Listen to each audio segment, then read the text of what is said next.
নমস্কার বন্ধুরা, আমি অনুশ্রীর হোম লাইফে জানাই তোমাদের সকলকে স্বাগত। তোমাদের সাথে নিয়ে চলো আর একটা নতুন দিন শুরু করি। কেমন আছো তোমরা অবশ্যই কমেন্টে জানিও। কাল বলেছিলাম মাঠে কিসেন লাগবে, ধান রোয়া হবে, তাই আলুর তরকারি আর মুড়ি টিফিনের জন্য আলুর তরকারিটা করে নিচ্ছিলাম, সেটাই শেয়ার করলাম। আর এই দেখো বেশ কয়েকটা লাউ শাক তোমাদের দাদাভাই কেটে দিয়েছে। আজকে এগুলোই রান্না করব, আর টিফিনের ঝামেলাটা নেই, ওই তরকারি দিয়েই আমাদের টিফিনটা হয়ে যাবে। চলো তাহলে এই আনাজগুলো কেটে রেডি করে নিই। রান্নাবান্নার কাজকর্ম অনেক আগেই শুরু করে দিয়েছি। ভাতটা আমার হয়ে গেছে, তেলের ওপর শুকনো লঙ্কা আর 5 ফোড়ন দিয়েছিলাম, আর দিয়ে দিলাম তেঁতুল ভেজানো জলটা, সাথে তেঁতুলটাও দিয়েছি।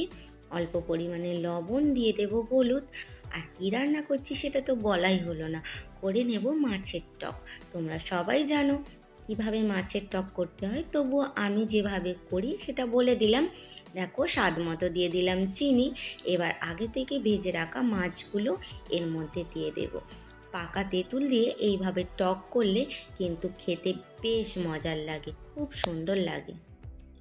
লাউ শাকের তরকারিটা করে নেওয়ার জন্য তেলের মধ্যে দিয়ে দিয়েছি পেঁয়াজগুলো একটু ভাজা ভাজা হলে ডাঁটা আর আলুটা আমি আলাদাভাবে কেটে রেখেছি, এটা একটু ভেজে নেব, নিয়ে তারপরে কিন্তু শাকটা তুলে দেব। আমি কিন্তু এইভাবেই রান্না করে থাকি। আর এইভাবে যদি তোমাদের ভালো লেগে থাকে তাহলে আমার চ্যানেলটা সাবস্ক্রাইব করে আমার পাশে থেকো। আর আমার সকল বন্ধুদের আমাকে সাপোর্ট করার জন্য, আমার পাশে থাকার জন্য জানাই অনেক অনেক ধন্যবাদ। আর ভালো লাগলে তোমরা প্লিজ একটি লাইক দিয়ে যেও। দেখো আমি দিয়ে দিয়েছি ডাঁটা আর আলুগুলো দিয়ে একটু কষিয়ে নিয়ে তার মধ্যে দিলাম লবণ, হলুদ, আর এখন দিয়ে দিলাম লঙ্কা গুঁড়ো, দিয়ে ভালো করে কষিয়ে নেব। নিয়ে শাকগুলো কিন্তু এবার তুলে দেব। যেহেতু এটা ঝাল চচ্চড়ি হচ্ছে, তাই শাকগুলো একটু বড় বড় কেটেছি, আর ডাঁটা আলুগুলো একটু লম্বা লম্বা করে কেটে নিয়েছি। তোমরা যদি এরকম ঝাল চচ্চড়ি পছন্দ করো তাহলে প্লিজ আমাকে কমেন্টে জানিও। আর দেখো একটু কষিয়ে নেব, নিয়ে কিন্তু পরিমাণ মতো জল দেব। শাক থেকেও কিছু জল বেরোবে, আর অল্প পরিমাণে জল দিলে আমার শাক রান্নাটা হয়ে যাবে। সিম্পল একটা রান্না, বিশেষ কিছু দেখাবার নেই, তবু আমি কিভাবে রান্না করি এই লাউ শাকের ঝাল চচ্চড়ি সেটা তোমাদের সঙ্গে শেয়ার করলাম। আর প্রতিদিন আমি আমার সংসারের খুঁটিনাটি কাজকর্ম এই ব্লগের মাধ্যমে শেয়ার করি, তোমরা তো সেটা জানোই। আর দেখো পরিমাণ মতো জল দিয়ে দিলাম। এই যে আমার টক রান্নাটা দেখতে একটু কালো বটে, কিন্তু খেতে খুব টেস্টি। আর এই হলো আমার লাউ শাকের ঝাল চচ্চড়ি।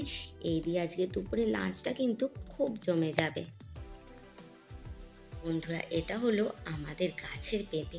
আগে তোমাদের দেখানো হয়নি, আর কাটবার পরে মনে পড়লো তোমাদেরকে একটু দেখিয়ে নিই, তাই দেখালাম। এই দেখো বন্ধুরা, বিকেল না হতে হতেই আমি চুপি চুপি কি করতে বসেছি বলো তো, করে নেব কুলের ছেঁচকি বা কুল মাখা। চলো তাহলে কিভাবে আমি এই কুল মাখাটা করি সেটা তোমাদের সঙ্গে আজকে শেয়ার করি। দেখো একটু ডাঁসানো কিন্তু কুল নিয়েছি, খুব পাকাও নয় আবার একদম কাঁচাও নয়। এই ধরনের কুলগুলো খেতে আমার কিন্তু বেশ ভালো লাগে। তোমাদের কার কার ভালো লাগে প্লিজ কিন্তু জানিও। কুলগুলো একটু ছেঁচে নেব এই শিলপাটার মধ্যে, খেতে বেশ মজা লাগে। আর যখন আমি তোমাদেরকে এই ভয়েস ওভারটা দিচ্ছি তখনও কিন্তু আমার জিভে জল চলে আসছিল। আর এই দেখো আমি কুলগুলো ছেঁচে নিয়েছি, এবার তুলে নেব। নিয়ে চলো এর মধ্যে কী কী দিই সেগুলো তোমাদেরকে দেখিয়ে দিই। একটু সুন্দর করে একটা প্লেট নিয়েছি, কুলগুলো নিয়ে নিলাম, দিলাম লবণ পরিমাণ মতো, দিয়ে দেব অল্প পরিমাণে লঙ্কা গুঁড়ো, বেশ ঝাল ঝাল একটু লবণ লবণ হবে। আর সাথে কিন্তু দেবো আমি চিনি। তোমরা এটা চাইলে দিতেও পারো নাও পারো, কিন্তু একটু টকটক ঝাল ঝাল মিষ্টি মিষ্টি হবে, সেই কারণে অল্প পরিমাণে চিনি দিলাম। আর এটা দিয়ে দিলাম বিট লবণ, দিয়ে ভালো করে কিন্তু মেখে নেব। জানো তো বন্ধুরা, এখন তো আর এই কুল মাখা বিশেষ খুব একটা খাওয়া হয় না। ছোটোবেলায় এরকম করে মাখিয়ে রোদ্দুরে দিয়ে রাখতাম, বেশ একটু নরম হয়ে এলে সব দিদি ভাই সবাই মিলে খেতাম। আমাদের তো জয়েন্ট ফ্যামিলি, আমরা অনেকগুলো ভাই বোন ছিলাম, তাই একসঙ্গে খেতে বেশ মজা লাগতো। দাদারা দিদিরা সবাই মিলে কিন্তু একসঙ্গে কুল মাখা আম মাখা প্রচুর খেয়েছি। আর এই দেখো একটু লঙ্কা গুঁড়ো আর একটুখানি লবণ নিয়ে নেব, পাশে রেখে দেব, যদি একটু মনে হয় খেয়ে নেব। ও বন্ধুরা, এই যে ছাদে চলে এসেছি আর আমার হাতে রয়েছে কুল মাখা। চলো তাহলে এটা টেস্ট করে নিই, আর কেমন হয়েছে তোমাদেরকে তো অবশ্যই জানাবো। আর এইগুলো খেতে খেতে গাছে জলটাও দিয়ে নেব। দেখো, পাশে থাকা নুন লঙ্কার গুঁড়োটা কিন্তু বেশ মজার লাগছে।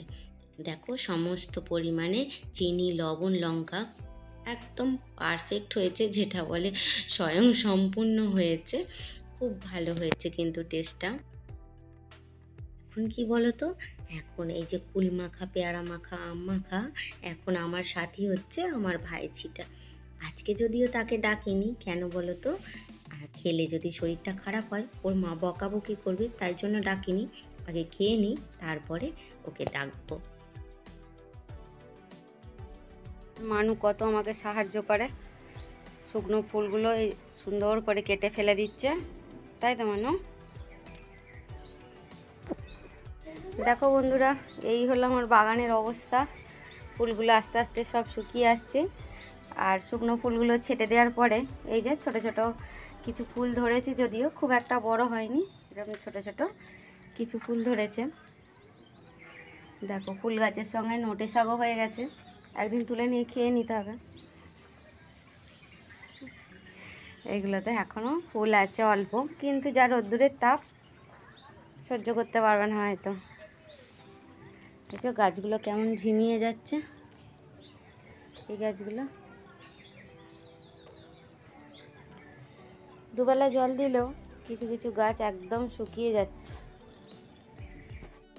এই হলো আমার বাগানের অবস্থা।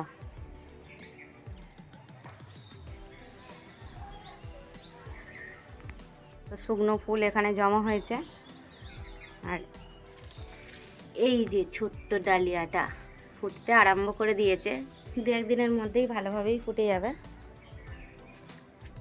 আমি একটুখানি বিকেলবেলা দরকারের জন্য বেরিয়ে পড়েছি। এটা হলো আমাদের গ্রামের রাস্তাঘাট, আর আমার এই যে এই পাশে রয়েছে, এটা আমার নিজের পিসির বাড়ি। আর বাড়িতে এখন মনে হচ্ছে কেউ নেই, কেননা সবাই মাঠের দিকে হাঁটতে বেরোয়। আর দেখো, আমার ভাইজি গাছ বসিয়েছে, কত সুন্দর পরিমাণে ফুল হয়েছে। ওই যে আলপনা দিচ্ছিল আমার ভাইজিটা, ওরই হাতের গাছ, বেশ কিন্তু ফুল হয়েছে, প্রচুর পরিমাণে ফুল হয়েছে।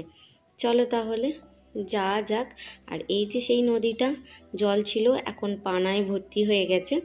আর এই যে এই গাছটায় প্রচুর পরিমাণে সজনে ফুল ধরেছে, সেইটাই দেখিয়ে দিলাম। চলো তাহলে ভিডিওটা এই পর্যন্ত রাখি, দেখা হবে আবার নতুন একটা দিনে নতুন একটা ব্লগে। ভালো থেকো।